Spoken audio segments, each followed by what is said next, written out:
Hello बच्चों, आज हम कक्षा 8 में इतिहास में पाठ 4 भारत में कंपनी राज्य का प्रभाव पढ़ा रहे हैं। ध्यान से सुनेंगे।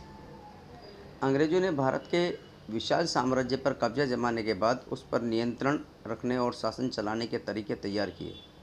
प्लासी के युद्ध 1757 ईस्वी से प्रथम स्वतंत्रता संग्राम 1857 ईस्वी की 100 वर्षों की लंबी अवधि के दौरान भारत पर कंपनी की पकड़ बनाए रखना और उसे सुदृढ़ करने की प्रशासनिक नीति में अक्सर बदलाव आता रहा। अंग्रेजी शासन का प्रशासनिक ढांचा उन्हीं उद्देश्यों को पूरा करने के लिए बनाया गया। सबसे पहले अधिक जोर कानून और व्यवस्था को बनाए रखने पर दिया जाता था, जिससे बिना रुकावट के भारत से व्यापार किया जा सके तथा उसके भौतिक और प्राकृतिक संसाधनों का अधिक से अधिक अपने लाभ के लिए उपयोग किया जा सके। बंगाल में दोहरी शासन व्यवस्था बंगाल पर नियंत्रण होने के बाद क्लाइव ने बंगाल में दोहरी शासन व्यवस्था प्रारंभ की। इस व्यवस्था में कंपनी के पास राजस्व वसूली का कार्य था और नवाब के पास राज्य की कानून व्यवस्था तथा राज्य के विकास कार्यों की जिम्मेदारी थी। कंपनी के पास अधिकार थे परंतु कोई दायित्व नहीं था, जबकि नवाब के पास दायित्व थे परंतु अधिकार नहीं। इस दौरान 1769 ईस्वी से 70 ईस्वी में अकाल पड़ने के कारण बंगाल की जनता की कठिनाई और भी बढ़ गई थी। जनता को राहत पहुंचाने का कोई कार्य नहीं किया गया। इससे इंग्लैंड में कंपनी की बहुत आलोचना हुई, परंतु कंपनी के अधिकारी अधिक धन कमाने में लगे रहते थे। सोचिए, यदि आप नवाब की जगह होते तो ऐसा क्या करते, कैसे विकास के कार्य करवा सकते थे, इस विषय में आप सोचिएगा। लेकिन कंपनी के अधिकारियों को कीमती उपहार में काफ़ी धन प्राप्त हो रहा था। निजी व्यापार से भी काफ़ी धन कमा रहे थे। कंपनी के अधिकारियों के भ्रष्टाचार को देखकर ब्रिटेनवासी मांग करने लगे कि कंपनी अधिकारियों की नियुक्ति में योग्यता के मापदंड निश्चित किए जाएं तथा कंपनी के अधिकारियों से आय और व्यय का लेखा जोखा लिया जाए। इन भ्रष्ट अधिकारियों के कारण कंपनी घाटे में जा रही थी। अब ऐसी स्थिति आ गई थी कि कंपनी को व्यापार करने के लिए ब्रिटिश सरकार के से लगभग 10 लाख पाउंड ब्रिटिश मुद्रा के ऋण की मांग की जाने लगी। इस प्रकार से जो मांग की गई थी ऋण की, वो जायज़ थी। ऐसी स्थिति में ब्रिटेन की संसद में इस बात की जोरदार मांग होने लगी कि कंपनी एवं उसके अधिकारियों के कार्यों की देख रेख, उनके लेख जोखे और उनकी योग्यता, नियुक्ति आदि के लिए पूर्व कानून में परिवर्तन किया जाए। साथ ही साथ कंपनी की गतिविधियों पर प्रभावी सरकारी नियंत्रण के लिए कानून बनाया जाए। ब्रिटेन के नए उद्योगपति जो व्यापार पर कंपनी के एकल अधिकार के से असंतुष्ट थे, उन्होंने भी कंपनी के कानूनों में बदलाव का समर्थन किया। इन्हीं कानून से निम्नलिखित एक्ट धारा यानी बनाए गए जो विकास के कार्यों में प्रारंभ हुए। भारत में वैधानिक विकास का प्रारंभ। रेगुलेटिंग एक्ट 1773 ईस्वी। कंपनी की गतिविधियों को नियंत्रण एवं निर्देशित करने के लिए सन 1773 ईस्वी में एक रेगुलेटिंग एक्ट बनाया गया। कंपनी के डायरेक्टरों से कहा गया कि वे कंपनी के राजनीतिक और व्यापारिक, सैनिक और राजस्व संबंधी सभी तथ्य ब्रिटिश संसद के सामने रखा करें। दूसरा, कंपनी के अधिकारी अतिरिक्त धन न कमाएं। इसके लिए यह आवश्यक हो गया कि इंग्लैंड वापस लौटने पर अपनी संपत्ति का ब्यौरा दें। इस एक्ट के अंतर्गत, तीसरे एक्ट के अंतर्गत, बंगाल के गवर्नर को कंपनी के संपूर्ण भारतीय क्षेत्र का गवर्नर जनरल नियुक्त किया गया।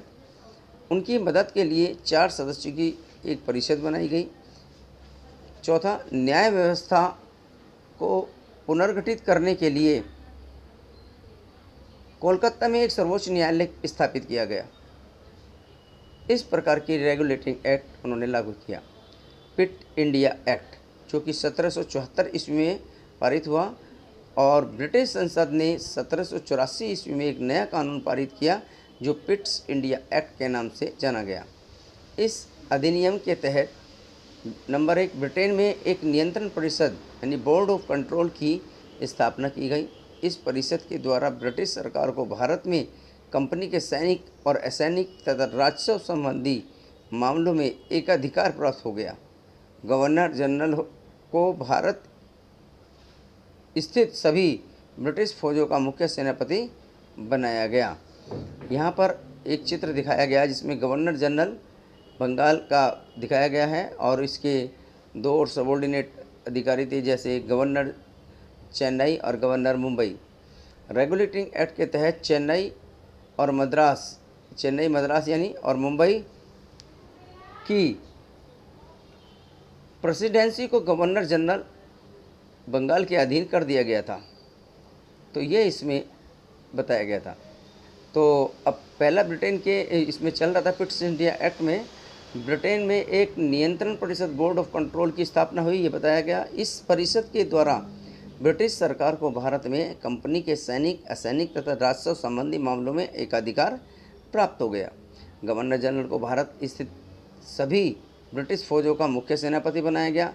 व्यावसायिक मामलों में कंपनी की स्थिति यथावत रखी गई। इस कानून के द्वारा ही प्रशासनिक ढांचे का निर्माण किया जाने लगा जिसके आधार पर सन 1857 ईस्वी तक भारत में कंपनी का शासन चलता रहा। ब्रिटिश संसद ने कुछ चार्टर एक्ट पास किए जो निम्न प्रकार से हैं। पहला चार्टर एक्ट 1793 ईस्वी। इसका अधिकार में इस एक्ट के गवर्नर जनरल और गवर्नरों को यह अधिकार प्राप्त हो गया कि वे अपनी परिषदों के फैसलों को बदल सकते हैं।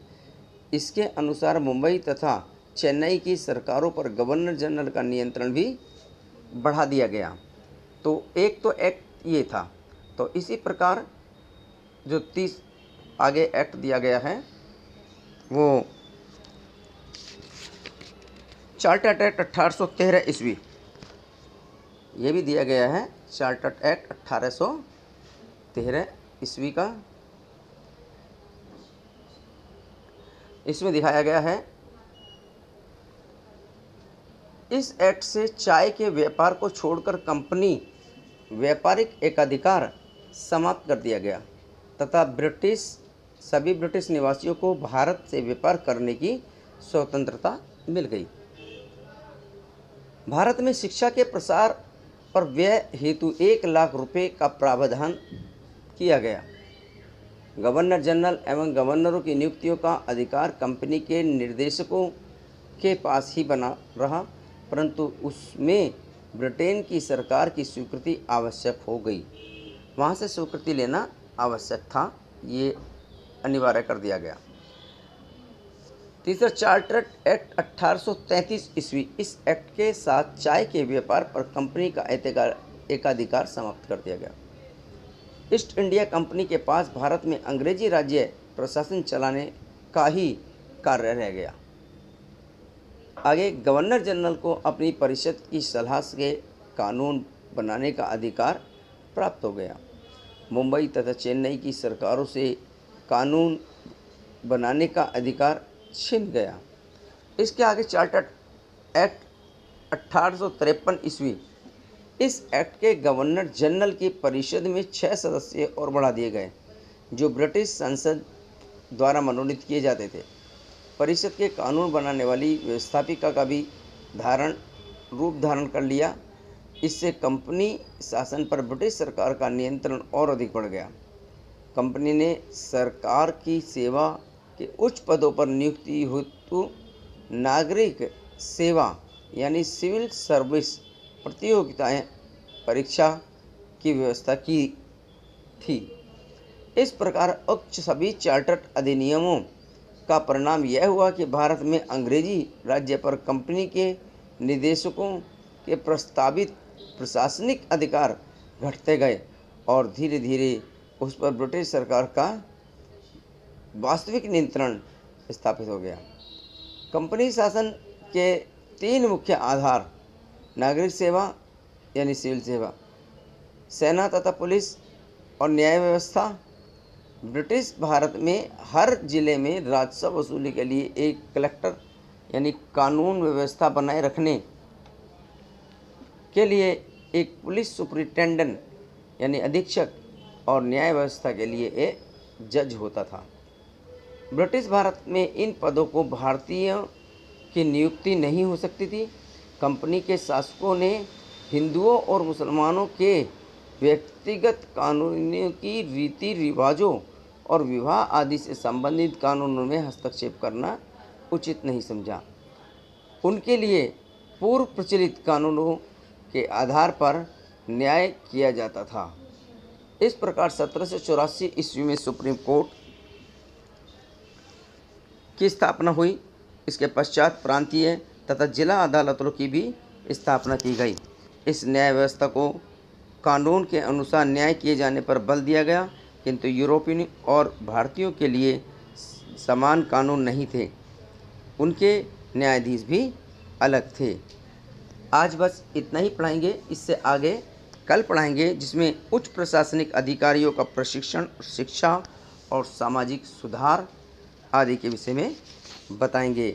भूमि सुधार, स्थायी बंदोबस्त, रैयतवाड़ी, मालवाड़ी, भारतीय उद्योग धंधों का विनाश किस प्रकार से हुआ था और कुछ प्रश्नोत्तर कराएंगे। तो आज केवल इतना ही, कल आप इससे आगे पढ़ेंगे। धन्यवाद।